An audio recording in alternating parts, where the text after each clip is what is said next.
There's a lot of content on the internet about how to improve yourself and why self-development is so good, but I feel like people don't really speak about the downside of it, and that is how lonely it feels when you finally start to choose yourself. You see, people will hate you for doing what's best for you, but that shouldn't be the factor to stop you from doing so. The thing about self development is not just about becoming better, it's also about sacrificing. So, sacrificing toxic relationships, sacrificing toxic habits, getting rid of old patterns, basically anything that doesn't serve you any purpose.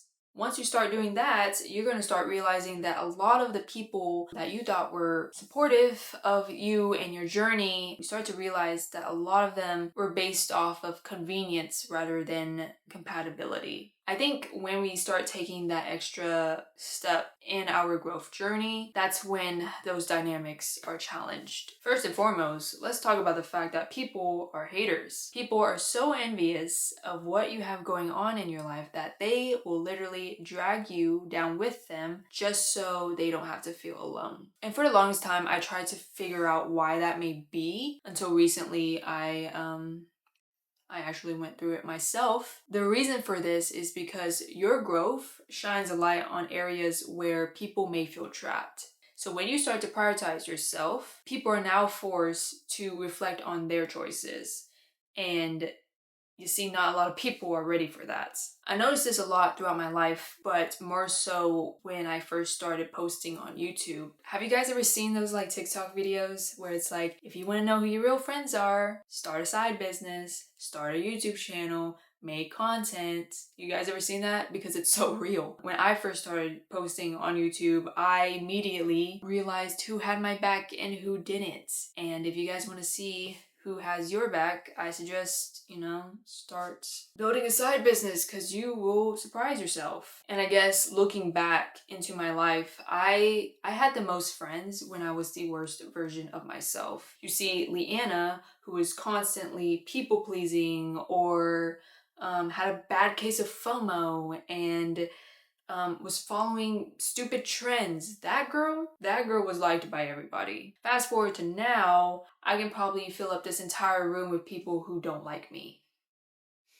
I'm not gonna lie and say that 2024 was not a challenging year for me. It was. And I think the turning point of 2024 was me realizing that the life that I want to achieve doesn't really align with the people here. I live in Texas, so there's not a big fashion industry here. And there's not a lot of content creators as well. So it's already hard enough for me to meet people like me or meet people with the same vision as me.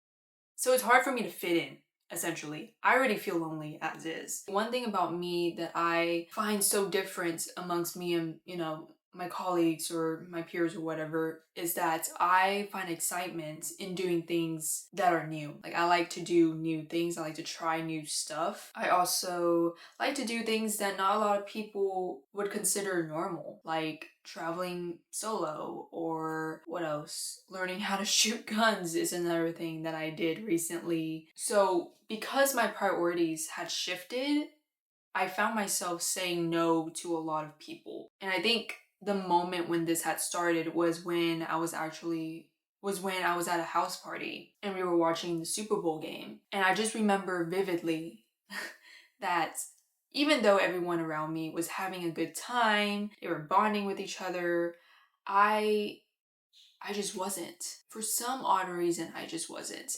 And I remember thinking to myself, okay, we're watching the Super Bowl game. The football players look like they're having the time of their lives. They're playing the biggest game of the year. And, they're getting paid to do what they love. And they're like literally in their elements. So why is it that I'm watching these guys live their dream life when I could be doing the same? And that was when everything just hit me and I just realized that I was doing something that I wasn't supposed to do. So I looked around and I was just like, okay, obviously I don't belong here.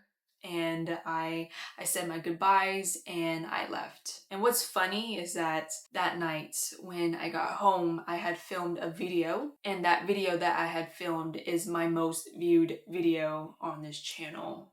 So, you see, life, it works in extraordinary ways. When you decide to chase the life that you want, you have to understand that having a very high life comes with having a very low one too. So, obviously, after that night, I stopped getting a lot of invites to places. I was kind of isolating myself, and my colleagues were isolating themselves from me. I was at the lowest of lows. Like the lowest of lows. Like crying from sobbing in my car after work.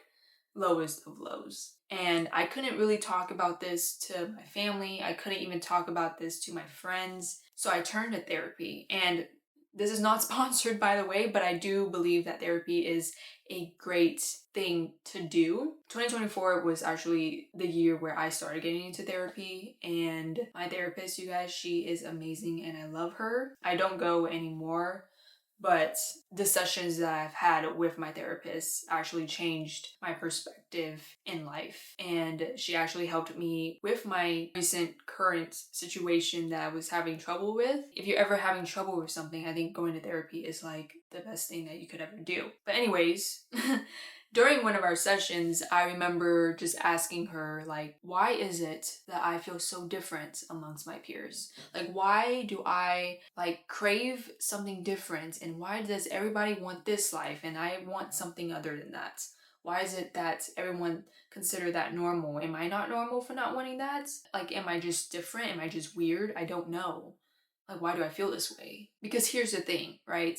All I want in life is to live and create freely. Like, I don't care about material things anymore. Like, I don't care about having the biggest house or the better sounding title on my resume. Like, I do not care about any of that, because the more I think about it, the more I realize that none of that makes me happy. We're always constantly chasing external factors, but I know that that's just never going to be enough. And because I would rather use my job to fund my side hustles and use my side hustles to fund my freedom, people now see me as a threat. Like, I don't belong here. I know that. Not with my colleagues, not at work, not even in spaces where I'm supposed to feel accepted. Going into work for me was the hardest, because imagine going into a place every day where people you were once close to are now laughing at you. Oddly enough, there are people in this world who don't like me for things that other people have said about me, and I've never spoken a word to them, like, at all. It took a toll on me knowing that there are people out there who don't really know who I am or what I have to offer, and for them to just already make an opinion off of what someone else has said. I told my therapist about all of this, and you wanna know what she told me? You wanna know what she said? She told me that the reason why these people are rejecting me is because I've rejected their lifestyle. And when she had told me that, y'all, obviously I'm glad that I heard it, but holy cow, that was really painful to hear. I didn't want to hear that, but I'm glad that I did. I wasn't being rejected for me. I was being rejected because I wasn't conforming to what these people thought I should be. Without me realizing it at the time, when I took a step back from, old habits and toxic patterns, I was essentially rejecting their way of life, their values, their beliefs, their interests. Of course, they're going to treat me with so much disrespect. I just took their way of life and stomped all over it. Now, am I saying that them bullying me is valid? No, I'm not saying that at all. But at least now I can understand why their reaction is their reaction. I am not perfect. I know I'm not. And I can't judge others for their mistakes when I have mistakes of my own. What I did from me saying no to people and me, isolating myself from people, it wasn't personal. It never was personal. It was just growth. It was me finally being able to step into the person who I'm meant to be. Even if it meant leaving people behind. And as painful as it was necessary. And I had to accept that. I will say, even after learning more about myself and more about the people around me, I do get lonely here and there. But I think the best way to overcome that loneliness is by accepting and acknowledging the fact that it is no one's fault and that things happen for a reason. Because remember this, God or the universe will never allow you to have peace in a place where you're not supposed to be settled at. And I believe that wholeheartedly. There's actually this story that I really, really love, and you guys probably have heard about it, but it's basically about this man who was drowning in a flood and he was praying to God to help him. And so every time someone comes by with a boat to help this man, he goes, "No, it's okay, God is going to help me." So obviously these guys on boats would leave. Eventually, the man drowned, and once he reached heaven, he had asked God, "Why didn't you come and help me?" God goes, "Well, I did. I sent a boat over. You just never got on." And so when I think of this story, I find that it resonates with everything that I've gone through. When I pray to God or the universe, I usually always ask for strength and motivation. So, like motivation to chase my dreams and the strength to never give up. Little did I know he was going to give it to me in a way that I would least expect it. Me finding out that my colleagues at work disliking me is full proof of that. And I guess when we think of growth, we expect it to be handed to us on a silver platter. But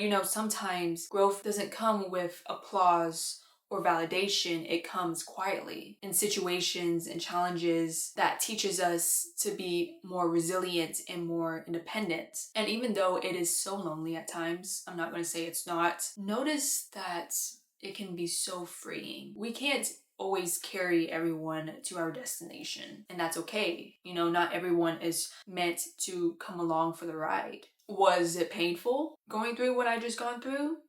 Yeah, absolutely. But remember that the people that you have lost up till now is not a punishment from the universe. It's more so a transition. So as you're losing people along this journey, whether you realize it or not, you're essentially creating space for all the right ones. The ones who understand you, the ones who support you, the ones who are meant to be aligned with you. Basically, all I'm saying is don't be afraid to let go, and don't let the fear of loneliness stop you from doing what's best for you. Because I just have a feeling that it's all going to be so worth it in the end, even if we can't exactly see it for ourselves now. Okay, that is the end of today's video. Thank you guys so much for watching. If you haven't already, please like, comment, and subscribe for more videos like this one. And I'll see you guys in my next video.